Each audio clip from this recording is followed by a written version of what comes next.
Si alguna vez indagaron el tema del papado, es prácticamente seguro que se encontraron con alguna cita de Clemente de Roma. La mayoría de apologistas católicos que utilizan a este padre normalmente lo hacen para decir que Clemente de Roma apoyaba la supremacía papal. De hecho, es totalmente común ver en internet, concretamente en páginas web de apologética católica, artículos en favor del papado, en donde se citan a todos los padres de la iglesia que supuestamente están a favor del papado, y entre ellos se incluye a Clemente de Roma. Entonces, lo que quiero hacer en este video es dar mis razones sobre por qué no considero que la epístola de Clemente de Roma sustente la supremacía papal, y por supuesto tratar de contestar algunos argumentos que se van a presentar a lo largo del video. También es cierto que los apologistas católicos utilizan otras citas de otros padres para poder probar la supremacía papal. Sin embargo, en este video me voy a centrar solamente en Clemente de Roma, dado que prefiero abordar cada padre en un video específico para así poder ser más minuciosos con los detalles. Entonces, ahora sí, hecho un poco la introducción, voy a contar cómo va a ser la estructura de este video. El video tiene 3 secciones. En la primera voy a explicar un poco qué es la epístola de Clemente de Roma, sí, su autoría, datación, contexto. Esto más que nada para la gente que capaz no esté contextualizada en cuanto a qué es la epístola y no sepa absolutamente nada y quiera un poco de contenido y contexto de la carta. Entonces, para una persona que por ejemplo ya estudió esta carta y ya se la conoce, capaz es un poco redundante lo que voy a decir. Entonces, si se considera que ya se conoce, se puede saltar esta sección y se puede ir a la segunda. Y la segunda tiene que ver con analizar específicamente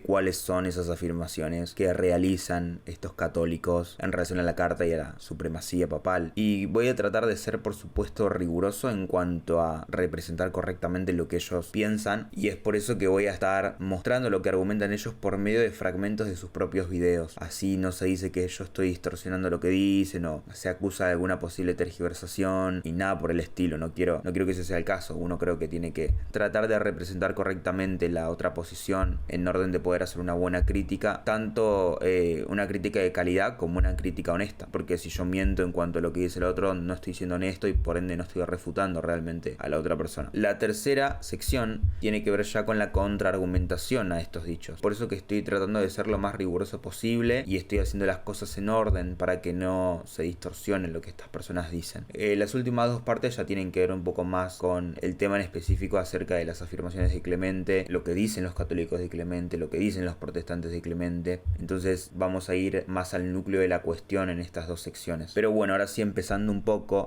vamos a cubrir la primera sección. ¿Qué es la epístola de Clemente de Roma? Bueno, básicamente es una epístola de la iglesia de Roma a la iglesia de Corinto. Su autor es Clemente de Roma. Es un padre de la iglesia que entra dentro de la categoría de los padres apostólicos. Para el que no sepa, un padre apostólico es un padre de la iglesia que conoció personalmente a alguno de los 12 apóstoles. Esto para que se den una idea de qué tan temprano estamos yendo en la historia. Clemente de Roma es del primer siglo. Aproximadamente nace en el año 33 después de Cristo y muere cerca del año 99 después de Cristo. Entonces estamos hablando de un testimonio bastante temprano en la historia de la iglesia. En cuanto a la datación, hay un debate en la academia. Una gran parte de los eruditos la datan cerca del año 96 después de Cristo, mientras que otros la datan cerca del año 70 por cuestiones de evidencias internas de la carta, que en un rato voy a mencionar igual. Entonces ahí es ese debate entre los académicos. Pero de cualquier caso, tomando cualquiera de las 2 fechas, la carta sigue siendo muy antigua y cercana a los apóstoles. Pero bueno, ahora sí, yendo un poco a la cuestión, lo mencionado anteriormente ya nos da una idea de por qué es relevante el contenido de esta carta. Pensemos que una carta escrita por un padre de la iglesia que conoció personalmente a los apóstoles la hace un testigo muy importante a la hora de poder determinar lo que creían los apóstoles y la forma en la que interpretaban las escrituras. De hecho, en la carta de Clemente, si ustedes la leen, van a ver que está repleta de citas del Antiguo Testamento. O sea, el autor claramente es instruido y conoce las escrituras. Por ende, es de vital importancia saber qué doctrinas y enseñanzas la carta presupone, porque eso es lo que nos va a ayudar a saber lo que creían los apóstoles. Estamos hablando de una carta que está prácticamente cercana al tiempo de los apóstoles, en el sentido de que Juan todavía seguía vivo para ese entonces. ¿Sí? Entonces estamos hablando de algo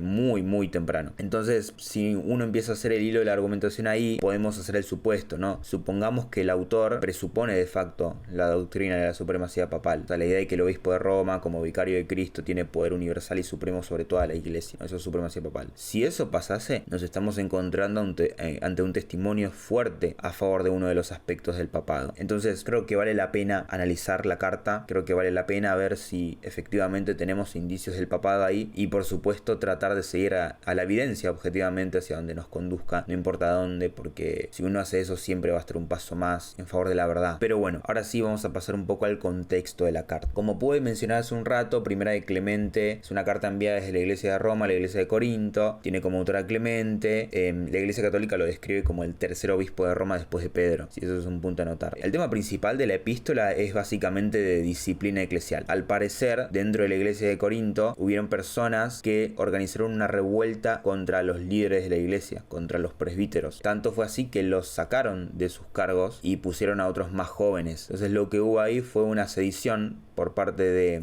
la gente de la iglesia de Corinto y expulsaron a sus propios líderes. Entonces lo que hace la iglesia de Roma por medio de la carta es básicamente exhortar a estos cristianos a que cesen esta revuelta, y sobre todo lo que trata de hacer constantemente es preservar la unidad en el cuerpo de Cristo. Todo el tiempo se incita a los cristianos a la paz, al cese de la revuelta, al arrepentimiento, a la unidad y todas esas cosas. Entonces ese es el objetivo principal de la carta. Ya un poco dando el contexto y el tema de la carta, quiero dar dos opiniones con respecto a la misma, que son particulares las mías. Con respecto a la datación, personalmente creo que es del año 70. Pese a que marquémoslo 70 o 96, da lo mismo para estos efectos argumentativos. Pero bueno, en torno a la datación, creo que una evidencia interna de la misma podría ser para el año 70, ¿no? Que para el tiempo de la carta de Clemente se está hablando del sistema de sacrificios de los judíos en tiempo presente, como si el sistema todavía estuviese en pie. Eso es un dato clave, se habla de los sacrificios en tiempo presente, no como algo que ya pasó o en pasado y demás. Sí, de hecho, voy a leer una cita de la carta que dice lo siguiente, cita: Hermanos, los sacrificios diarios continuos no son ofrecidos en cualquier lugar, o las ofrendas voluntarias, o las ofrendas por el pecado y las faltas, sino que son ofrecidas solo en Jerusalén. E incluso allí, la ofrenda no es presentada en cualquier lugar, sino ante el santuario en el patio del altar. Y esto además por medio del sumo sacerdote y los ministros mencionados, después que la víctima a ofrecer ha sido inspeccionada por si tiene algún defecto. Entonces, siguiendo un poco con la argumentación, nosotros sabemos que la destrucción del segundo templo ocurrió cerca del año 70 después de Cristo, y que Clemente, al residir en Roma, iba a estar enterado de este gran suceso, dado que, todos en Roma conocían de lo sucedido, y de hecho, después de la toma de Jerusalén, los romanos hicieron un triunfo. Se conoce como el triunfo flaviano, lo pueden buscar ahí, registrado por supuesto por Flavio Josefo, en el que se empezaron a realizar procesiones por las calles de Roma, celebrando la conquista de Jerusalén y la destrucción del segundo templo y demás. Entonces, hace prácticamente imposible que Clemente no se haya enterado de esto, y sin embargo él sigue hablando de los sacrificios en tiempo presente. Esto entonces nos puede llevar a concluir lo siguiente: dado que Clemente habla de los sacrificios judíos en tiempo presente, es altamente probable que Primera de Clemente haya sido escrita antes del año 70, o por lo menos que los sacrificios continuaron un par de años después, pero no por mucho tiempo. Entonces, estamos hablando de un documento bastante temprano en la historia de la iglesia. Tomando el año 70 después de Cristo, 96, seguimos hablando de un documento escrito cuando el apóstol Juan todavía seguía vivo. Entonces, se hace, por una cuestión lógica, de suma importancia prestar atención al contenido doctrinal de la misma. Y el otro punto final de mis observaciones sobre la carta es simplemente que el contenido de la carta es totalmente ortodoxo, en el sentido de que la doctrina no es una especie de documento raro en donde se encuentran doctrinas heréticas, gnósticas, ¿no? Como podría ser, por ejemplo, el protoevangelio de Santiago. Es un documento bastante ortodoxo en esos términos. Como dije antes, el autor está constantemente citando el Antiguo Testamento, está exhortando a los cristianos a la unidad en Cristo, a los corintios, y de hecho a partir del capítulo 60 tiene una oración en alabanza a Dios, pidiendo por los pecados y protección y guía de los gobernantes. Entonces, como digo, me parece que es una carta altamente pastoral, altamente disciplinaria, y me parece que a cualquiera le podría ser de utilidad hoy. Entonces, la realidad es que la cristiandad recibió muy bien esta carta. De hecho, después de que la carta se mandó, se sabe que los corintios leían públicamente esta carta, y que esta fidelidad a la misma y a la preservación de la unidad y a la autoridad continuó por bastante tiempo dentro de esa iglesia. La única, si querés, excepción que se podría encontrar de algún elemento heterodoxo del cristianismo es en el capítulo 25, en donde se menciona el mito del Fénix, pero esta ave que resucita y demás. Pero también, eso sí, vale la pena notar que dentro del contexto cristiano de esos siglos, el mito del ave Fénix fue adoptado por los cristianos como un símbolo de la resurrección. Y entonces ahí encontramos el porqué que Clemente va a citar y va a mencionar a este tipo de ave. Pero bueno, fuera de eso, como dije antes, la carta es bastante ortodoxa, tanto en términos doctrinales como en términos pastorales. Otra cosa también es que, también tenemos que notar que la iglesia de Roma, al ser la iglesia de Roma, es de esperarse que el autor de la carta esté especialmente familiarizado con la carta a los romanos. Y de hecho, esto se puede ver a lo largo de toda la carta. De hecho, en el capítulo 30, a partir del capítulo 30, si no estoy mal, se empieza a hablar de la justificación y se trae de ejemplo a Abraham. A ver, cualquiera que haya leído la carta a los romanos se va a dar cuenta que es una obvia referencia a la carta de los romanos. Y lo interesante acá es que si uno es protestante, puede argumentar a favor de la justificación protestante por medio de la carta de Clemente. A partir del capítulo 32, nosotros podemos observar lo que el autor entendía por las obras de la ley. Vieron que la gente de la nueva perspectiva de Pablo va a venir a decir que esto de que las obras a las que se refiere Pablo, que no nos justifican, son las obras de la ley ceremonial, ¿no? Como la circuncisión, el Shabbat, etcétera, etcétera. Pero sin embargo, cuando leemos atentamente el capítulo 32, la carta dice que no nos justificamos por nuestra piedad u obras que hayamos hecho en santidad de corazón. Claramente Clemente no se está refiriendo por esas obras a las obras ceremoniales, y sin embargo nos encontramos que dentro del sistema católico sí, las obras incrementan la justificación. Sin embargo, para Clemente de Roma no parece ser así. Pero bueno, no voy a argumentar tanto específicamente con esto porque, a ver, el tema de la justificación es algo alejado de la supremacía papal, al menos en este tema. Bueno, dicho esto, ahora sí podemos pasar al segundo punto, que ya acá viene un poco más lo más importante, que son las afirmaciones que realizan algunos católicos en relación a esta carta. Particularmente hay 3 puntos que estas personas suelen utilizar, pero bueno, como dije antes, no quiero primero decir yo lo que ellos creen, sino que prefiero mostrarles lo que ellos creen, así que creo que lo mejor es directamente mostrar fragmentos de videos. El siguiente fragmento que les voy a mostrar es el del apologista católico Jimmy Akin en el programa conocido como Catholic Answers Live, en donde responde a la petición de si podemos encontrar evidencia sobre si Pedro tenía algún tipo de supremacía en los primeros siglos. Les pongo el video para que ustedes lo vean. But there is one thing that's relevant here. It's the epistle of Clement to the Corinthians. Now, this epistle is often dated. The Clement in question is Clement of Rome, one of the popes. Clement of Rome is writing to the Corinthians. Many scholars date it to the AD 90s. That's the majority dating. But it really looks like the 70s. And the fact he's intervening in the affairs of the Church of Corinth and telling them to reinstate their leaders that they've ejected is a significant indication of the authority he perceives himself to have. He also says they need to listen to what he's written through the Holy Spirit. Entonces, como vimos, el señor Akin argumenta su posición con los siguientes 2 puntos. 1. Clemente interviene en los asuntos de otra iglesia lejos de Roma, y esto lo ve como una indicación significativa de la autoridad que él percibe que tiene. 2. Les dice que deben escuchar lo que él, o sea Clemente, les ha escrito por medio del Espíritu Santo. Y esos son los 2 puntos clave a los que Jimmy hace referencia. Bueno, a ver, la estructura argumentativa que él da es la misma que aparece en la página web Catholic Answers, concretamente en el artículo What the Early Church Believed, The Authority of the Pope, en donde la primera sección de todas estas citas, ¿no? Porque el artículo se trata básicamente de un compilado de varias citas de padres de la iglesia supuestamente a favor del papado, y la primera sección de citas es la de Clemente de Roma, y ahí muestran particularmente 4 citas que van a estar viendo ahí en el video. Les voy a mostrar lo que es una captura de la página, ¿no? Pero bueno, no se preocupen, para más adelante vamos a poner las citas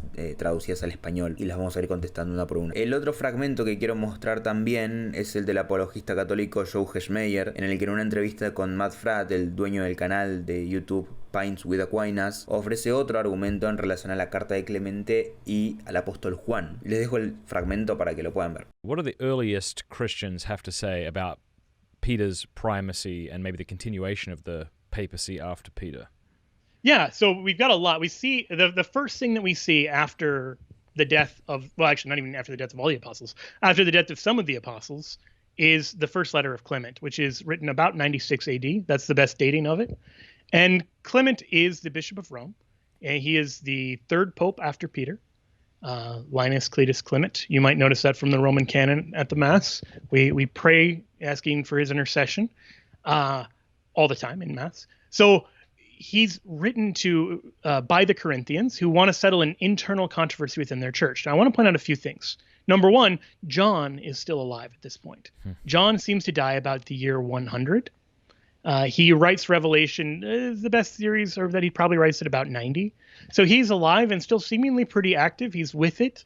And the Corinthians have a controversy there in the East. John is in the East. He's on the Isle of Patmos. And the Corinthians don't write to him. Incredibly, they write to the Bishop of Rome.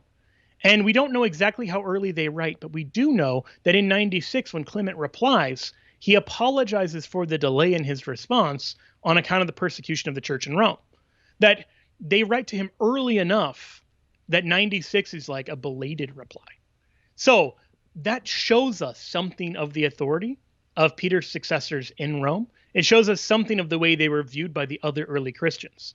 That is short of an explicit proclamation. It's just a lived reality of the role of the papacy. Entonces el punto del señor Hershmeyer es básicamente que dado que el apóstol Juan todavía estaba vivo, lo cual eso es verdad, los corintios no le escriben a él para resolver la disputa que están teniendo con los presbíteros, sino que acuden directamente al obispo de Roma. Y él esto lo describe como, citándolo, una realidad viviente del rol del papado. Pero bueno, dados estos 3 puntos, ahora sí recién podemos pasar a la tercera sección, que es la respuesta a estas citas, que considero que es importante prestar atención acá, sobre todo porque muchas de las respuestas que se dan a estas citas también son aplicables para otras citas de otros padres de la iglesia, porque al final del día la metodología va a terminar siendo la misma. Pero bueno, ahora voy a expandir un poco más a qué me refiero con esto. La primera cita que se menciona en el artículo de Catholic Answers, que es también a la que hace referencia Jimmy, es la siguiente, cita: por causa de las calamidades y reveses súbitos y repetidos que nos han acaecido, hermanos, consideramos que hemos sido algo tardos en dedicar atención a las cuestiones en disputa que han surgido entre vosotros, amados, y a la detestable sedición no santa y tan ajena y extraña a los elegidos de Dios, que algunas personas voluntariosas y obstinadas han encendido hasta un punto de locura, de modo que vuestro nombre, un tiempo reverenciado, aclamado y encarecido a la vista de todos los hombres, ha sido en gran manera vilipendiado. Fin de cita. Entonces, según lo que dicen estas personas, básicamente esta cita demuestra la autoridad que Clemente tenía para intervenir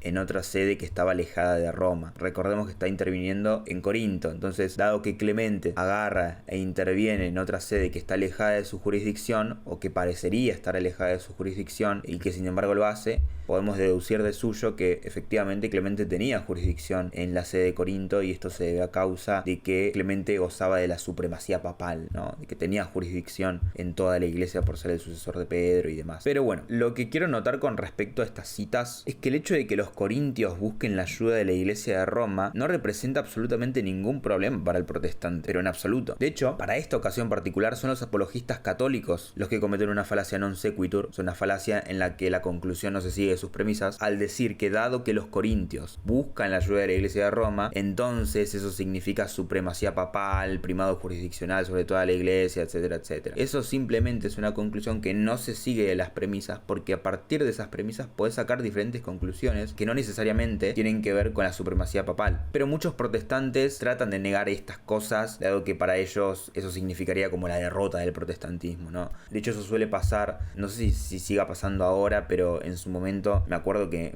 no sé, veía un protestante leer a Ignacio de Antioquía sobre el obispo, y como su iglesia no tenía obispos, entonces automáticamente se pasaba al catolicismo. Cuando, a ver, me parece una visión exagerada, ¿no? Sabiendo que hay un montón de denominaciones que son protestantes y que se manejan bajo un episcopado monárquico. Entonces me parece que son conclusiones que son bastante salteadas. Pero bueno, uno también es cierto que tiene que seguir la evidencia a donde lo lleve, ¿sí? Entonces tampoco vale la idea de que, bueno, una cita parece refutarme, entonces voy a tratar de buscar las soluciones para negar que la cita dice lo que dice. No, creo que uno tiene que estar abierto a el verdadero significado de la cita, y primero escuchar la otra parte, escuchar también a la otra parte y ver qué cosas tienen para decir ambas, y ver si efectivamente su respuesta tiene un mayor alcance explicativo que la otra en relación a explicar, bueno, por qué se dan estas cosas en estas citas y demás. Creo que esa es la correcta forma de proceder cuando se encuentran citas de padres de la iglesia. Pero bueno, lo primero que uno se podría preguntar es por qué los corintios no apelaron a alguna otra sede, que no sea Roma. Pero lo mismo va también con lo que dije antes. Asumir que no lo hicieron es una falacia del silencio. No sabemos si lo hicieron o no. Pero más allá de todo esto, decir que la iglesia de Corinto apeló primero a Roma tampoco representa un problema para el protestante. Es decir, incluso obviando la falacia del silencio, incluso cediendo esa parte, de todas maneras, eso sigue sin probar la supremacía papal, y es algo que un protestante puede afirmar completamente. A ver, esto creo que ya es de público conocimiento, pero históricamente el protestantismo no negaba que haya existido una primacía de Roma en los primeros siglos. Lo que nosotros enfatizamos es que ese tipo de primacía era una primacía de honor, no una primacía jurisdiccional, ¿sí? Lo que se conoce como el primus inter pares, el primero entre iguales, el más importante dentro de un grupo de personas personas del mismo rango. Y eso es lo que es el primado de honor. Ese es el tipo de primacía que se le suele dar a Pedro en el Nuevo Testamento. Y otras veces se la dan a Pablo y otras veces la tiene Santiago. Entonces no es una primacía estática que le pertenezca únicamente a Pedro y que le dé un rango por encima de los demás apóstoles. Entonces este mismo razonamiento ocurre también con la iglesia de Roma en el primer siglo. Si pensemos que, la iglesia de Roma es una sede que está ubicada en la capital del Imperio Romano y que encima fue fundada por Pedro y Pablo, como bien dice Ireneo, ¿no? Entonces no es de sorprenderse que va a gozar de un estatus de honor, una cuestión lógica. Y de vuelta, como dije antes, al haber sido fundada por los dos apóstoles más prominentes, también va a dar más seguridad en cuanto a la fiel transmisión del contenido apostólico, ¿sí? De la revelación. Es por eso, de hecho, que Ireneo, en contra de las herejías, dice que es necesario estar en concordancia con la iglesia de Roma. Esa es otra cita que los apologistas católicos suelen utilizar, ¿no? Pero el razonamiento es el mismo. Para poner un ejemplo, ¿no? Si a mí me transportan al primer siglo, al segundo siglo, es lógico que también yo buscaría comprobar mis doctrinas, lo que yo creo, con lo que enseña la iglesia de Roma, por una cuestión lógica.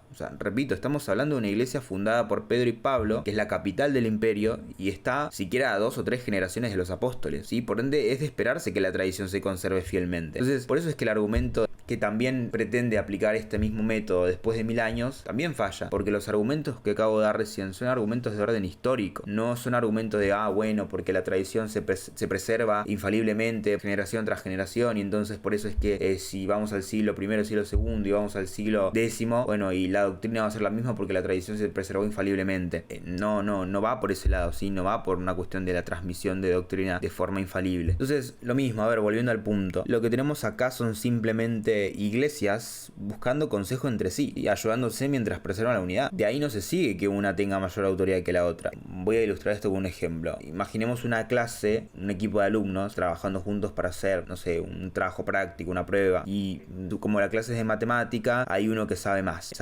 razona mejor, es bueno en matemática en general, etcétera, etcétera. Como tendencia natural, los alumnos de ese equipo van a ir y le van a preguntar a él, ¿sí? Porque son un equipo. Ellos saben que él sabe y van a buscar su ayuda en consecuencia. Pero yo pregunto, ¿no? ¿Esto de alguna forma significa que ese alumno tiene la autoridad suprema o que puede mandar sobre los demás? No significa eso. El alumno, de hecho, sigue siendo alumno, sigue teniendo el estatus de alumno, y en todo caso la importancia que él tendrá es en relación a un primado de honor, es en relación a que él es el más importante en un grupo de iguales, ¿sí? Porque es el que sabe más, porque él es el más experimentado, etcétera, etcétera. Por eso es que preguntarle algo a alguien o buscar su ayuda o mediación inclusive no significa un primado jurisdiccional. Esa conclusión no se sigue de las premisas, y eso es lo importante a notar. Tranquilamente puede ser de un primado de honor. Otro ejemplo más, una familia con un grupo de 5 hermanos y el hermano chico busca un consejo del hermano mayor porque el hermano mayor es más sabio, y el hermano mayor exhorta al chico y le dice que siga por el camino del bien. Eso no significa que entonces el hermano mayor esté por encima de los otros o algo así por el estilo. Los demás siguen siendo hermanos y valen lo mismo. Son hermanos que se apoyan entre sí como una familia, que al final del día eso son las diferentes iglesias y son hermanos justamente. Entonces, la iglesia de Corinto buscando ayuda a la de Roma es exactamente lo mismo que el ejemplo que acabo de dar. Entonces ya vimos por qué buscaría la ayuda de Roma, por una cuestión lógica, por una cuestión de que Roma gozaba de un estatus en los primeros siglos, y también acabamos de ver por qué el hecho de que se busque la ayuda de Roma no hace que por ende se siga que la iglesia de Roma esté por encima de los demás jurisdiccionalmente.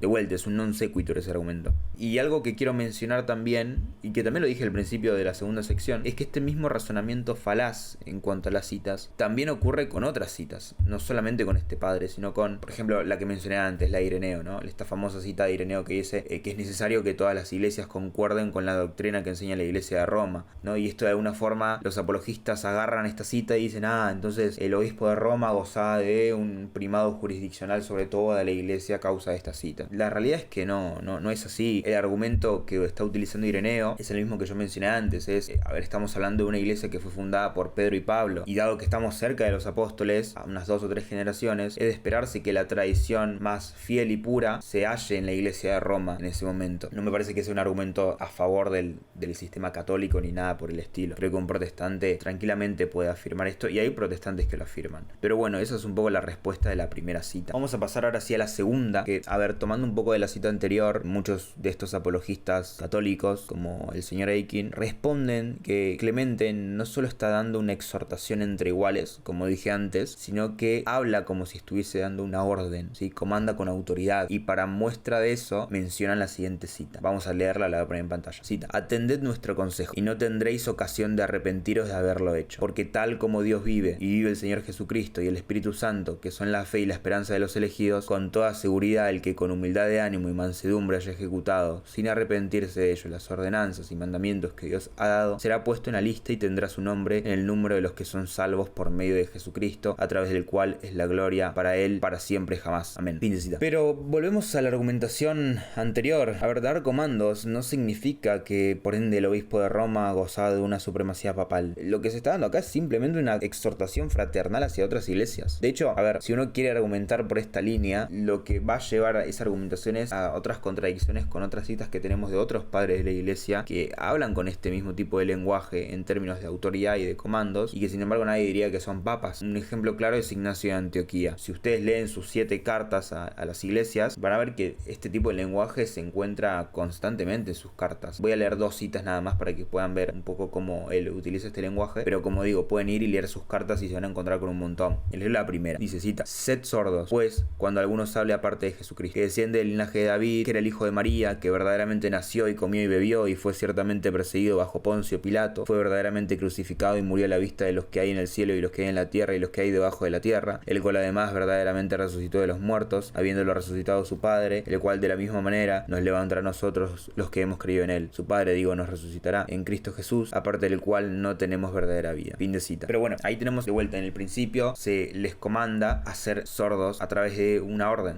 Lo mismo, no es una sugerencia ni nada por el estilo. El lenguaje es exactamente el mismo. Vamos a ver la segunda cita. Sin embargo, evitad las divisiones como el comienzo de los males. Seguid todos a vuestro obispo, como Jesucristo siguió al Padre, y al presbítero como a los apóstoles, y respetad a los diáconos como a un mandamiento de Dios. ¿Sí? Entonces, lo mismo, tenemos el mismo tipo de lenguaje, dando órdenes, dando comandos, y la realidad es que en Ignacio encontramos lo mismo. Entonces, si uno quiere inferir que el obispo de Roma gozaba de una supremacía por decir atended a nuestro consejo, entonces bajo ese mismo estándar uno también tiene que decir que Ignacio también era otro papa. Pero bueno, a consecuencia de todas estas citas, se quiere o se intenta argumentar que Clemente habla en nombre de Dios o a través del Espíritu Santo, y particularmente se traen 2 citas para esto, que son las últimas 2 que nos faltan ver de las otras 4. Bueno, la primera dice así, abro cita: pero si algunas personas son desobedientes a las palabras dichas por él por medio de nosotros, que entiendan bien que se están implicando en una transgresión y peligros serios, mas nosotros no seremos culpables de este pecado, y pediremos con insistencia en oración y súplica que el Creador del universo pueda guardar intacto hasta el fin el número de los que han sido contados entre sus elegidos en todo el mundo, mediante su querido Hijo Jesucristo, por medio del cual nos ha llamado de las tinieblas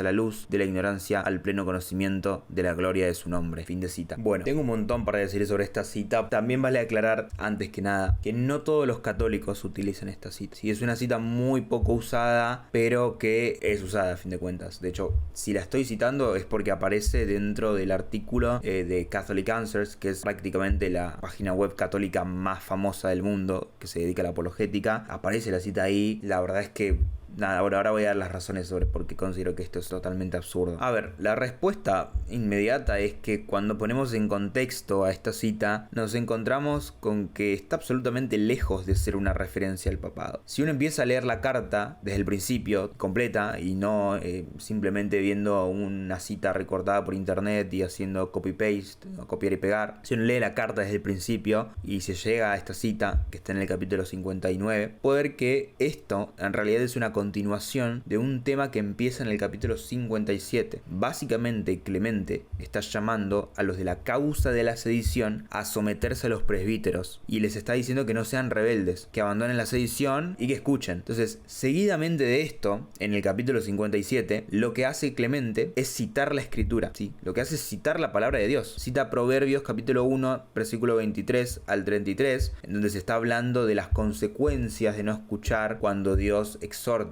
¿Sí? De hecho, a ver, vamos a leer el capítulo 57 entero de la carta para ponerlos un poco en contexto. No es tan largo, así que lo voy a leer. Dice, cita, capítulo 57: así pues, vosotros, los que sois causa de la sedición, ¿sí? Está hablando acá a los que son causa de esta revuelta, someteos a los presbíteros y recibid disciplina para arrepentimiento, doblando las rodillas de vuestro corazón. Aprended a someteros, deponiendo la obstinación arrogante y orgullosa de vuestra lengua, pues es mejor que seáis hallados siendo poco en el rebaño de Cristo y tener el nombre en el libro de Dios, que ser tenidos en gran honor y con todo ser expulsados de la esperanza de él. Porque esto dijo la sabiduría, suma de todas las virtudes. He aquí, yo derramaré un dicho de mi espíritu y os enseñaré mis palabras, porque os llamé y no obedecisteis, y os dije palabras y no quisisteis escucharlas, sino que desechasteis todo consejo mío y no aceptasteis mi reprensión. Por tanto, yo también me reiré de vuestra destrucción y me regocijaré cuando caiga sobre vosotros vuestra ruina, cuando venga de repente sobre vosotros confusión y vuestra desgracia llegue como un torbellino, cuando sobre vosotros venga la tribulación y la angustia, porque cuando me llamaréis y yo no responderé, los malos me buscarán con afán y no me hallarán, porque aborrecieron la sabiduría y no escogieron el temor del Señor, ni quisieron prestar atención a mis consejos, sino que se mofaron de mis reprensiones. Por tanto, comerán los frutos de su propio camino y se hartarán de su propia impiedad, porque el extravío de los ignorantes los matará y la indolencia de los necios los echará a perder. Mas el que me escucha habitará confiadamente en esperanza y vivirá tranquilo sin temor a la desgracia. Fin de cita. Como podemos ver, prácticamente el 70% de este capítulo es una cita directa y literal de Proverbios, del libro de Proverbios, capítulo 1. Pueden chequearlo si quieren, versículo del 23 al 33. Entonces Clemente lo que está haciendo acá es citar la escritura. Está citando la palabra de Dios. Seguidamente en el capítulo 58, en la primera parte dice lo siguiente. Cita: sed obedientes a su nombre santísimo y glorioso, con lo que escaparéis de las amenazas que fueron pronunciadas antiguamente por boca de la sabiduría contra los que desobedecen, a fin de que podáis vivir tranquilos, confiando en el santísimo nombre de su majestad. Entonces, de vuelta, fíjense que lo único que hace Clemente es citar la palabra de Dios en el capítulo 57. Después, seguidamente, en el capítulo 58, que es lo que cité recién, que de vuelta están todos unidos y no hay nada entre el medio de lo que acabo de explicar. Se termina el capítulo 57 y sigue el fragmento que cité ahí. En el 58 lo que explica es qué de bueno les pasaría a ellos si obedeciesen lo que es la escritura, ¿no? Lo que es la palabra de Dios. Eso es lo que hace en el 58. Y en el 59 habla de lo malo que les pasaría si desobedeciesen la palabra de Dios. De ahí que se diga esta cita que mencioné en un principio, esto de que si algunas personas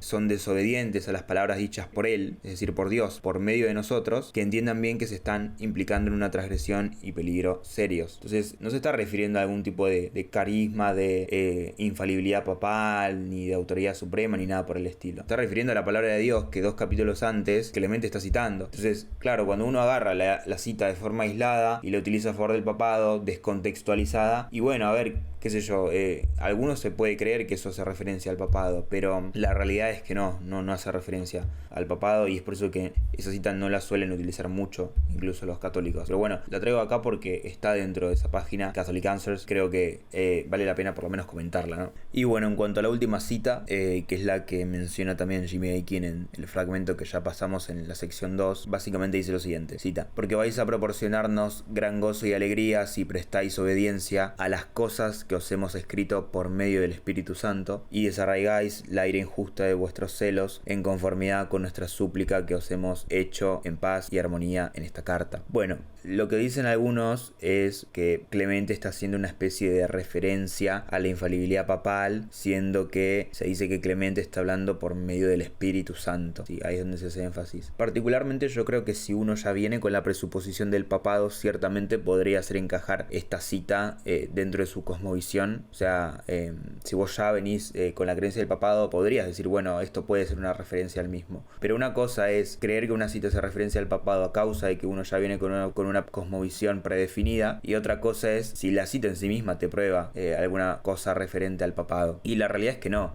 Si nosotros prestamos atención a la estructura de toda la carta desde el comienzo, nos damos cuenta que esto otra vez es simplemente una exhortación que Clemente está haciendo respaldándose en Dios. Nada más que eso. De hecho, si uno dice, bueno, ok, está bien, pero no te lo tomo, no creo que esto sea así, prefiero decantarme con la otra opción, yo puedo contestar que encontramos afirmaciones con un lenguaje muchísimo más fuerte en otros padres de la iglesia como Ignacio de Antioquía. Como dije antes, lo bueno de Ignacio es que como tiene 7 cartas escritas, tiene un amplio contenido que nosotros podemos utilizar para saber de qué forma la iglesia se expresaba en ese momento. Entonces, bueno, lo dicho, encontramos una afirmación muchísimo más fuerte en Ignacio de Antioquía, que tiene la misma estructura que Clemente. Miren, se las leo.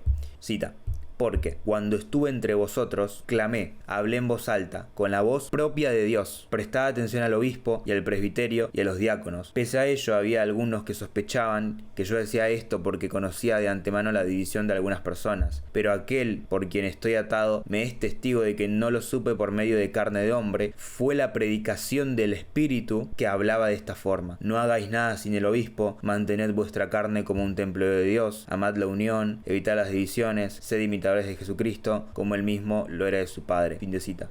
Entonces, fíjense el lenguaje de esta carta, lo increíble del lenguaje de esta carta. Si uno quiere ver una referencia al papado en Clemente por mencionar el Espíritu Santo en ese contexto, con esa misma lógica uno debería ver el papado también en Ignacio de Antioquía, quien hace declaraciones muchísimo más fuertes y está diciendo que la predicación del Espíritu Santo hablaba a través de él y que hablaba con la voz propia de Dios. Sí, esas son declaraciones que son muchísimo más fuertes en términos de lenguaje que las que encontramos en Clemente. Sí, entonces uno no puede ser arbitrario y decir, bueno, en este caso esta afirmación conduce a esta otra cosa, pero en esta conduce a otra. No, si uno quiere aceptar el papado en Clemente por esa cita, uno también tiene que aceptar el papado en Ignacio por esa otra cita. Sin embargo, la opción más plausible y la que mejor se ajusta con el contexto de la carta y la que mejor se ajusta con otras cartas de otros padres de la iglesia que se expresaban de la misma forma, es simplemente entender que los padres están utilizando un lenguaje común para repetir los comandos de Dios. No más que eso, no es una referencia a una especie de infalibilidad papal. Pero bueno, ya revisamos las 4 citas comúnmente utilizadas en la carta de Clemente y dados los argumentos que mencionamos a lo largo de todo el video, yo no creo que podamos concluir que existe un papado en la epístola de Clemente. Creo que no hay evidencia alguna para ello. Creo que la mayoría de citas que se muestran son non sequiturs, otras son sacadas de contexto y otras tampoco encajan dentro de la doctrina católica cuando se las analiza a la luz de otras cartas de otros escritos de otros padres. Entonces, en ese sentido, creo que uno puede decir que respondimos satisfactoriamente a estas 4 citas que se suelen dar.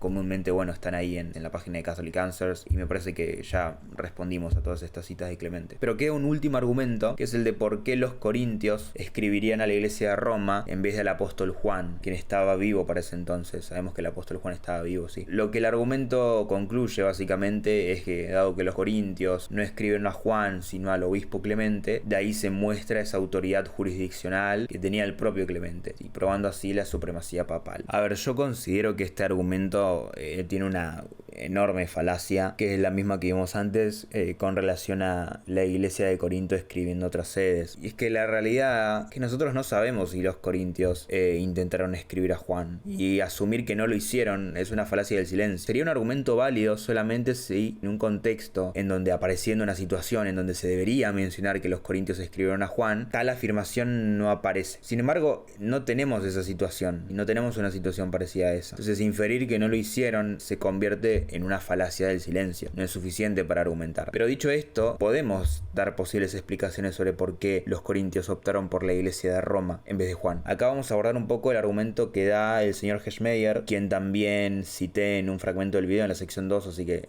si quieren lo pueden ver otra vez. El argumento de él es que, bueno, estando Juan en la isla de Patmos, los corintios optan por escribirle al obispo de Roma en vez de a él, y bueno, esa es toda la tesis de su argumento, ¿no? Contestando un poco a esto, creo que tenemos que ubicarnos en el contexto histórico, en primer lugar, para poder hacer un análisis más riguroso, y es que para ese tiempo era muy difícil llegar a la isla de Patmos. De hecho, por eso es que se utilizaba como un lugar de exilio. Sabemos que Juan está exiliado ahí. Por ende, no podemos saber si la carta siquiera pudo llegar hasta allá, si es que los corintios preguntaron a Juan. Tenemos que entender que una carta a Roma, que era la capital del imperio, era notablemente muchísimo más fácil, tanto para obtener una respuesta como para obtener menos autoridades vigilando los caminos. Por cuestiones lógicas, ¿no? Un camino que llevaba a Roma, por el que pasaba mucha gente, iba a terminar levantando muchas menos sospechas y muchos menos controles que a un camino que llevaba a Patmos, por ejemplo. Entonces, ya ofreciendo un poco el contexto histórico de la carta y del año, podemos entender y podemos ofrecer una respuesta de por qué esto se pudo dar de esta manera. Pero dejando de lado eso, si nos vamos a las evidencias internas de la carta, lo que podemos concluir es que al menos para las iglesias de Roma y Corinto todavía no existía un solo obispo particular de Roma al cual se le podía apelar por encima de Juan, ni nada por el estilo. O sea, no existía tal cosa, no existía esa estructura de oficios que el señor Heschmeyer quiere utilizar para decir que, bueno, en vez de escribirle a Juan, le escriben al obispo de Roma. no había un obispo de Roma. Todo se regía bajo una colegiatura de presbíteros, y el término obispo y presbítero se utilizaba de forma intercambiable. De vuelta, la carta de Clemente no parece reconocer la existencia de un episcopado monárquico, es decir, con los diáconos, el consejo de presbíteros y el obispo a la cabeza, sino que al igual que el Nuevo Testamento, como dije antes, se utiliza el término obispo y presbítero de forma intercambiable. Y lo más importante, nunca se menciona un obispo individual, siempre se mencionan un grupo de obispos / presbíteros, todo el tiempo en plural, y cuando se mencionan los oficios en la iglesia, se mencionan 2 en vez de 3. Sí, les voy a mostrar unos ejemplos de citas en las cartas. Por ejemplo, dice cita: y así los apóstoles, predicando por campos y ciudades, por todas partes, designaron las primicias de sus labores, una vez hubieran sido probados por el Espíritu, para que fueran obispos y diáconos de los que creyeran. Y esto no lo hicieron en una forma nueva, porque verdaderamente se había escrito respecto a los obispos y diáconos desde tiempos muy antiguos, porque así dice la Escritura en cierto lugar: y nombraré a tus obispos en justicia y a tus diáconos en fe. Fin de cita. Entonces vemos que la estructura que se tenía en mente en el autor de la carta de Clemente a los romanos era de obispos y de diáconos. Eran 2 oficios, no eran 3. Bueno, voy a mostrar otra cita más. Dice, cita: a estos hombres, pues, que fueron nombrados por ellos, o después por otros de reputación, con el consentimiento de toda la iglesia, y que han ministrado intachablemente al rebaño de Cristo, en humildad de corazón, pacíficamente y con toda modestia, y durante mucho tiempo, han tenido buena fama ante todos, a estos hombres nosotros consideramos que habéis injustamente privado de su ministerio, porque no será un pecado nuestro leve si nosotros expulsamos a los que han hecho ofrenda de los dones del cargo del obispado de modo intachable y santo. Dice: bienaventurados los presbíteros que fueron antes, siendo así que su partida fue en sazón y fructífera, porque ellos no tienen temor de que nadie les prive de sus cargos designados, porque nosotros entendemos que habéis expulsado de su ministerio a ciertas personas a pesar de que vivían de modo honorable, ministerio que ellos habían respetado de modo intachable. Entonces vemos lo mismo acá, otra vez el término obispo y el término presbítero siendo intercambiados mutuamente. Vamos a ver otra más. Cita: así pues vosotros, los que sois la causa de la sedición, someteos a los presbíteros, no dice el obispo, someteos a los presbíteros y recibid disciplina para arrepentimiento, doblando las rodillas de vuestro corazón. Si no dice presbítero, no habla de un cargo en singular, siempre habla de un cargo en plural. Por eso es que a mí no me parece que haya existido un obispo de Roma a la cabeza de la iglesia de Roma o la iglesia de Corinto. Y particularmente hablo de estas dos y no estoy mencionando las otras y no me quiero meter en ese tema ahora, pero dadas las evidencias que tenemos en estas dos iglesias, al parecer todavía existía esa estructura de manejarse a través de una colegiatura de obispos. Y no estoy solo en esta opinión, esto también lo dice el patrólogo católico Hubertus Drobner en su manual de patrología, en referencia también a la carta de Clemente a los romanos. Dice lo siguiente, cita: pero no se puede hablar con seguridad de un primer testimonio de la reivindicación del primado romano, pues faltaban aún para ello tanto el episcopado monárquico como la necesaria jurisdicción. Fin de cita. Entonces lo mismo, se puede argumentar también con Iman Duffy, que él también creía que no existía 3 cargos en la iglesia de Roma y en Corinto. Va lo mismo también, ¿no? O sea, encontramos un montón de ejemplos en distintas fuentes acerca de que no existía ese episcopado monárquico en los primeros siglos. Pero bueno, eso es otro tema aparte, no quiero entrar tanto en eso. Eso de hecho para otro video. Simplemente quiero cerrar con que si la iglesia de Corinto está buscando la ayuda del Papa, por lo menos esperaríamos ver al menos algún indicio del autor hablando en primera persona, o alguna mención del obispo de Roma siquiera. Sin embargo, nos encontramos con que Clemente en toda la carta nunca escribe bajo su propia autoridad. No es el obispo de Roma el que escribe, sino la iglesia de Roma. De hecho, si se fijan a lo largo de toda la carta, siempre se habla en plural, nunca se habla en singular. Eso es un punto clave, no está escribiendo el obispo de Roma a la iglesia de Corinto. Es la iglesia de Roma en su conjunto escribiendo a la iglesia de Corinto. Y por último, también quiero señalar que los apologistas católicos que se dedican específicamente al papado tampoco suelen creer que la carta de Clemente de Roma conduzca a alguna especie de supremacía papal concluyente. De hecho, por decir alguno, puedo mencionar a Eric Ibarra en su libro The Papacy, Revisiting the Debate Between Catholics and Orthodox, que dice lo siguiente: sea como fuere, la carta de Clemente de Roma no alcanza el nivel de evidencia de primacía papal que le otorgue algún valor concluyente. Aunque constituye una pieza considerable de datos históricos sobre la iniciativa de liderazgo de Roma, las conclusiones que se pueden extraer pueden ir en más de una dirección. Por cierto, paréntesis, muy buen libro. Léanlo que cualquiera que quiera encontrar una defensa sólida y buena del papado la puede encontrar en ese libro. A mí me gustó mucho leerlo, lo disfruto un montón y por eso es que lo recomiendo. Me parece que Ibarra hizo un muy buen trabajo en cuanto a las fuentes y en cuanto al trabajo académico, y la verdad es que es muy entretenido y estimulante el libro. Entonces podemos observar que los apologistas, como dije antes, que se dedican exclusivamente al papado, lado, no suelen optar por esta visión de que las citas de Clemente prueban la supremacía papal, sino que son más cuidadosos en cuanto a sus afirmaciones, y así también creo que las páginas web católicas que hacen referencia a estas citas también deberían ser cuidadosas en cuanto a ver qué están afirmando acerca de Clemente. Pero bueno, para ir ya finalizando el video, pudimos contestar satisfactoriamente los argumentos y objeciones que suelen dar algunos apologistas católicos en torno a Primera de Clemente y a la supremacía papal. Vimos que las citas están descontextualizadas, algunas no se siguen de otras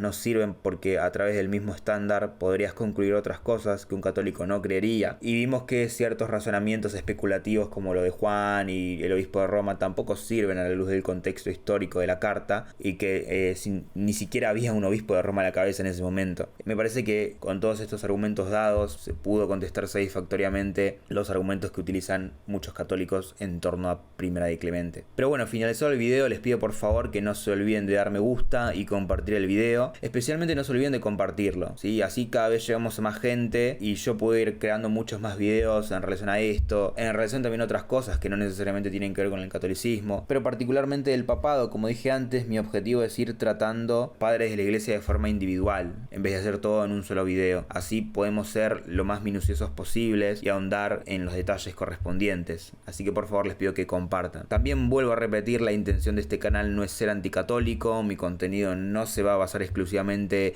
en atacar el catolicismo, en hablar de catolicismo. Quiero hablar de otras cosas, tengo un montón de cosas organizadas para este canal, así que no esperen encontrar ese tipo de aversión hacia el católico en este canal. Pero bueno, nada, este video fue hecho con mucho respeto a los católicos, y si hablo de estas cosas es porque me parece que el catolicismo es estimulante intelectualmente, ¿sí? Y eso me gusta, y es divertido investigar estas cosas al final del día. Así que nada, de vuelta, no se olviden de compartir, no se olviden de dar like, y vamos a estar subiendo más contenido próximamente. Muchísimas gracias por ver el video.